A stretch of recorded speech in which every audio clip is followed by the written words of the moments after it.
কি কর পুলিশে আইতাছে তাহলে এক কাম করি মোবাইলটা কারোর কাছে দিয়ে যাই নাহলে তো আমি ভাইসা যাবো আবার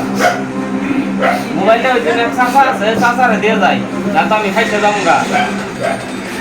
পুলিশ করতেছে চাষা মোবাইলটা একটু রাখেন তো একটু রাখেন আরে রাখেন আরে হ্যালো আইতাছে পুলিশ না আচ্ছা আমি এই যে মোবাইল ছুঁয়ে যাইতেছি না আপনারা হ্যাঁ দোকানে দিয়ে যাও এ ভাই দোকানে রেখে যাও কোন দোকানে দোকানে রেখে যাও মোবাইলটা একটু বাইরে রাখেন তো পুলিশে বুঝতেছে পরে আয়া বলছে চাচা এলাম রাখেন তো মোবাইলটা এলাম নেন তো